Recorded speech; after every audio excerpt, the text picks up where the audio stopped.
एक छोटे गांव में प्रिया, मीरा, राधा नाम की तीन बहनें अपने माता पिता के साथ रहती थी। प्रिया और मीरा दिखने में बहुत खूबसूरत थी और राधा दिखने में साधारण थी। तीनों के अलग अलग विचार थे। उनमें से एक मीरा, जिसे स्कूल में जाना बिल्कुल अच्छा नहीं लगता था। मैगजीन पढ़ना और बड़े बड़े सपने देखना उसे पसंद था। दूसरी थी प्रिया, जिसे स्कूल जाना बहुत पसंद था, लेकिन सिर्फ अपने दोस्तों से मिलने के लिए। मजाक मस्ती, घूमना फिरना, पार्टी, ये सब उसे बहुत पसंद था। तीसरी थी राधा, जिसे स्कूल जाना, पढ़ाई करना, माँ की सहायता करना, दूसरों की हमेशा मदद करना पसंद था। एक दिन माँ मीरा से, मीरा, यहाँ आओ, जरा मेरी मदद करो। नहीं माँ, तुम्हें तो पता है ना, मेरा जन्म छोटे मोटे काम करने के लिए नहीं हुआ है। और अभी तो मैं मैगजीन पढ़ रही हूँ। अरे कभी तो मदद कर दिया करो, आज नहीं तो कल शादी के बाद सबको काम करना ही पड़ता है। क्या शादी के बाद माँ? मैं तो ऐसे इंसान से शादी करूंगी जो बहुत ही ज्यादा अमीर हो, जैसे कि मैगजीन में दिखाते हैं। फिर तो मेरे घर में नौकर चाकर होंगे, तो मुझे कोई काम करने की जरूरत ही नहीं होगी और मैं अपनी लाइफ अपने तरीके से जी पाऊंगी। फिर भी बेटा, कभी कभी काम किया करो। माँ बस भी करो अभी। माँ, मेरे लिए आप बहुत अमीर लड़का चुनना, ताकि मुझे कोई काम ना करना पड़े। मीरा वहाँ से चली जाती है और शादी की बात सुनते ही प्रिया अपनी माँ के पास आकर, माँ, आप मेरे लिए ना बहुत ही हैंडसम, ऊंचा और जो मेरी हर ख्वाहिश पूरी करेगा ऐसा लड़का ढूंढना।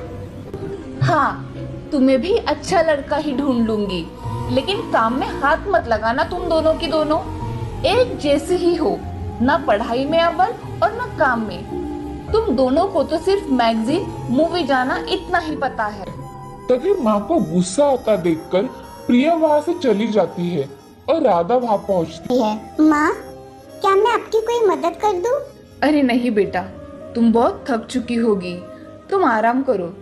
तुम अपने बहनों जैसी थोड़ी ना हो, जो दिन भर मजाक मस्ती, सोना उठना, मन चाहा करना। तू तो हमेशा कुछ ना कुछ करती रहती है। अभी अभी तो आई है, थोड़ी देर बात कर लेना। माँ, मैं इतना काम पूरा कर लेती हूँ और फिर आराम कर लूंगी। राधा और माँ अपना काम पूरा कर अपने अपने कमरे में चले जाते हैं। कुछ दिनों बाद उनके पिताजी की हार्ट अटैक से मौत हो जाती है। अब तीनों बहनें अनाथ हो चुकी थी। वो बहुत परेशानियों से गुजर रही थी। कुछ दिनों बाद एक बूढ़ी माँ उनके यहाँ आती है और उन सबको उनके मनपसंद लड़कों से मिलवाती है। मीरा और प्रिया को बहुत अच्छा घर मिलता है और राधा को एक बहुत ही गरीब इंसान मिलता है। राधा ये सब देखकर बूढ़ी माँ से, मेरे नसीब में ऐसा क्यों है माँ? राधा, तुम्हें बहुत जल्द ही पता चलेगा कि तुम्हारे नसीब में ये क्यों है।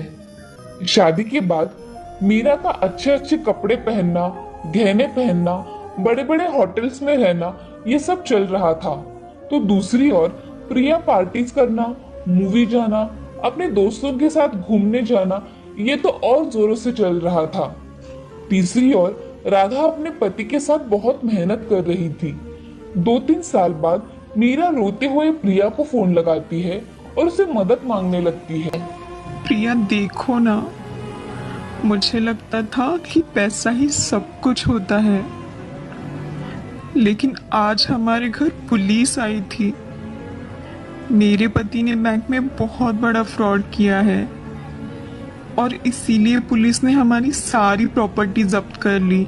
दीदी, मैं खुद आपको फोन करने वाली थी। आज तक मुझे भी लगता था हैंडसम पति हो और मूवी देखना, पार्टीज करना मतलब जिंदगी की सारी खुशियां बटोरना है, लेकिन ये सिर्फ शान और शौकत की चीज है। मेरा पति मुझे 1 महीने पहले ही छोड़कर दूसरी लड़की के पास चला गया है। 1 महीने से मैं बहुत ही ज्यादा टेंशन में हूँ, लेकिन मुझे समझ नहीं आ रहा था कि मैं क्या करूँ। फोन पर बातें करते वक्त उन्हें अपनी माँ की बातें याद आती है।